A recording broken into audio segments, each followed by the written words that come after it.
बहुत समय पहले भूमपुर नाम का एक प्राचीन जंगल था। जंगल में बहुत सी प्राचीन चीजें थी, जैसे सोने की सुराही, घड़े, कीमती आभूषण आदि। जंगल में सब कुछ ठीक चल रहा था। फिर अचानक जंगल में चोरियां होने लगी। चीकू नाम का एक बंदर अजूबा नाम के काले घोड़े के साथ मिलकर जंगल की सभी प्राचीन चीजें चुरा रहा था। चीकू का दिमाग बहुत तेज था और अजूबा बहुत तेज दौड़ता था, इसीलिए धूमपुर के सैनिक उन्हें पकड़ नहीं पाते थे। एक दिन जंगल के राजा शेर बब्बर सिंह ने अपनी सबसे भरोसेमंद मंत्री बुद्धिमान लोमड़ी को बुलाया और उससे कहा, बुद्धिमा, जंगल में हो रही प्राचीन चीजों की चोरी के बारे में तो तुमने सुना ही होगा। तुम्हें जल्द से जल्द को पकड़कर इन चोरियों को रोकना होगा। आप चिंता ना करें महाराज, मैं जल्द ही उस चोर को पकड़कर ये सारी चोरियां रोक दूंगी। ऐसा कहकर बुद्धिमान लोमड़ी वहाँ से चली गई। अगले दिन से ही बुद्धिमान ने सब जगह सैनिकों को लगा दिया और जंगल की कड़ी सुरक्षा कर दी। दूसरी तरफ चीकू बंदर अपना अगला शिकार ढूंढ चुका था। अगली चोरी हम जंगल के राजा गब्बर सिंह के यहाँ करेंगे। गब्बर सिंह के यहाँ से? हाँ, गब्बर सिंह का मुकुट 200 साल पुराना है। वो इतना कीमती है कि गब्बर सिंह खुद उसे कभी कभी पहनता है और हमेशा उसे अपने महल में संभाल कर रखता है। लेकिन वो जंगल का राजा है, हम उसके सैनिकों से बचकर इसे चुराएंगे कैसे? हम नहीं, हमेशा की तरह चोरी मैं अकेला करूँगा और तुम मुझे जंगल के सैनिकों से बचाओगे। अगले दिन गब्बर सिंह और बुद्धिमान लोमड़ी गब्बर के महल में बात कर रहे थे। बुद्धिमा, तुमने जंगल की सुरक्षा बहुत कड़ी कर दी है। अब वो चोर कभी चोरी नहीं कर पाएगा। महाराज, वो चोर है और चोरी किए बिना नहीं रह सकता। क्या मतलब? मतलब वो चोरी जरूर करेगा और देखना ये है कि वो चोरी कहाँ और कैसे करता है। तभी उन्हें कहीं दूर से घोड़े के दौड़ने की आवाज सुनाई दी। उन्होंने आसपास देखा, लेकिन कोई नहीं दिखाई दिया। तभी उन्होंने देखा कि चीकू बंदर हाथ में बुद्धिमा, मेरा मुकुट! ये सुनते ही बुद्धिमा अजूबा के पीछे दौड़ पड़ी। महल के सैनिक भी अजूबा के पीछे लग गए, लेकिन अजूबा अपनी तेजी से सबको चकमा देता हुआ महल से बाहर आ गया। तभी चीकू बंदर ने एक लंबी नहर देखी। अजूबा, वो देखो नहर। अजूबा ने नहर को देखा और वो दौड़कर नहर तक गया और फिर उसने नहर के ऊपर से एक बहुत लंबी छलांग लगा दी। एक ही छलांग में अजूबा और चीकू नहर के उस पार पहुंच गए, लेकिन बुद्धिमा और बाकी सैनिक नहर को पार नहीं कर सकते थे, इसीलिए वो सब वहीं रुक गए। फिर मिलेंगे। तुम चोर हो और चोर जेल में मिलते हैं, मैं भी तुमसे वहीं मिलूंगी। चीकू बंदर जेल जाने वाला चोर नहीं है। लेकिन मैं एक न एक दिन तुम्हें जरूर पकड़ूंगी। मैं तुम्हारे सामने से निकल जाऊंगा और तुम कुछ नहीं कर पाओगी। बुराई कितनी भी चालाक क्यों ना हो चीकू, एक ना एक दिन उसका अंत जरूर होता है। चीकू बंदर को चुनौतियाँ बहुत पसंद थीं, इसीलिए बुद्धिमा का आत्मविश्वास देखते हुए उसने बुद्धिमा से कहा, ऐसा है तो अगली चोरी के बारे में तुम्हें पता होगा। क्या? पर कहाँ पर? इस जंगल में मुकुट से कीमती कुछ और भी है और अगली चोरी उसी की होगी। ऐसा कहकर अजूबा और चीकू वहाँ से चले गए। जब बुद्धिमा खाली हाथ गब्बर सिंह के पास पहुँची, तो गब्बर सिंह ने उससे गुस्से में कहा, बुद्धिमा, तुम जानती हो मेरा मुकुट कितना कीमती है, फिर तुम्हारे रहते मेरा मुकुट चोरी कैसे हुआ? महाराज, इन चोरियों को रोकने के लिए हमें चोर की तरह सोचना होगा।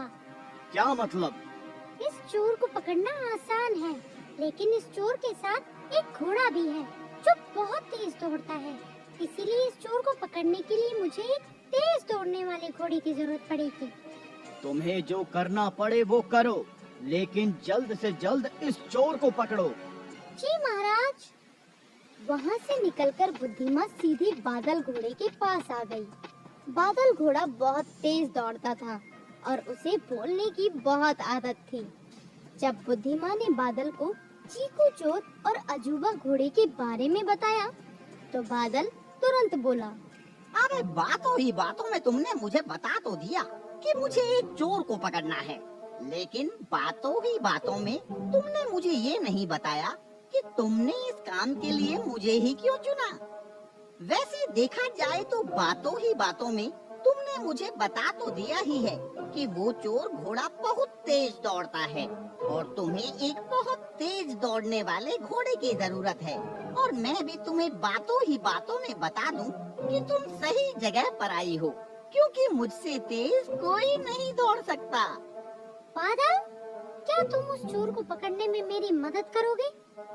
जरूर, यही तो मैं तुम्हें बातों ही बातों में समझाने।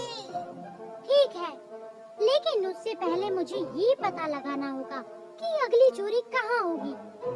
ये कहकर बुद्धिमाँ वहाँ से चली गई, पर अब भी उसके मन में चीकू बंदर का सवाल चल रहा था। महाराज के मुकुट से ज्यादा कीमती और क्या हो सकता है? तभी बुद्धिमाँ को कुछ याद आया और वो अपने घर चली गई। अगली सुबह बुद्धिमाँ और बादल हाथियों के झुंड के पास गए। उन्हें आता देख हाथियों के सरदार गजराज सिंह ने बुद्धिमाँ से पूछा, बुद्धिमा, तुम यहाँ क्या कर रही हो? गजराज, सारा जंगल जानता है कि 300 साल पहले आसमान से एक पत्थर इस जंगल पर आ गिरा था। तब से तुम सब हाथी उस आसमानी पत्थर की देखरेख कर रहे हो। उस चीकू चोर ने मुझे चुनौती दी है कि वो महाराज के मुकुट से भी कीमती चीज चुराने वाला है, और इस जंगल में उस पत्थर से ज्यादा कीमती और कुछ नहीं है। इसीलिए चीकू चोर उस पत्थर को जरूर चुराने आएगा। अगर ऐसा है तो आने दो उस चोर को। हम हाथी सदियों से उस आसमानी पत्थर की देख-रेख कर रहे हैं। हमारे होते हुए उसे कुछ नहीं हो सकता। लेकिन गजराज बुद्धिमा की पूरी बात होने से पहले ही उसे टोकते हुए कड़ी आवाज में बोला, बुद्धिमा, तुम उस पत्थर के आसपास भी नहीं आ सकती। अगर फिर भी तुम कुछ करना ही चाहती हो तो तुम किले के बाहर से आसमानी पत्थर की सुरक्षा कर सकती हो। ठीक है गजराज, मैं किले के बाहर से ही आसमानी पत्थर की सुरक्षा करूंगी। ऐसा कहकर वो सब किले पर पहुँचे। बुद्धिमा और बादल किले के बाहर ही रुक गए और गजराज हाथी किले के अंदर चला गया। किले के अंदर आसमान की तरह एक नीला और चमकदार पत्थर रखा था और 4 हाथी उसके आसपास खड़े उसकी सुरक्षा कर रहे थे।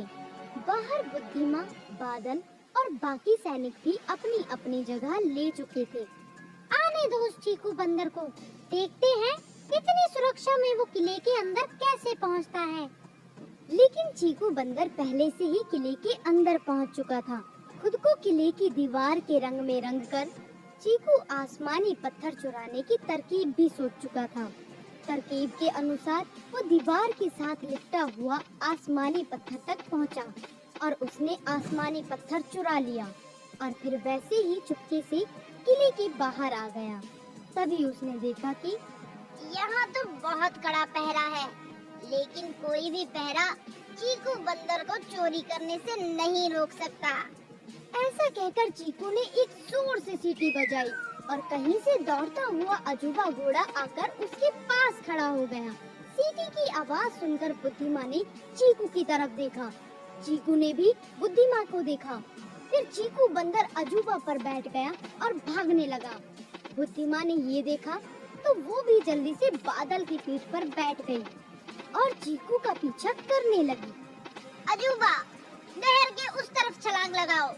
ये सुनते ही अजूबा ने एक बहुत लंबी छलांग लगाई और वो नहर के उस पार पहुंच गया। उसके पीछे पीछे बादल ने भी एक बहुत लंबी छलांग लगाई और वो भी नहर के उस पार पहुंच गया। ऐसे ही काफी देर तक बुद्धिमा चीकू का पीछा करती रही। फिर बुद्धिमा ने गुलेल में एक पैना पत्थर रखा और चीकू पर निशाना लगाकर छोड़ दिया। पत्थर चीकू के कंधे पर जा लगा और चीकू अजूबा की पीठ से गिर गया। उठो चीकू दोस्त।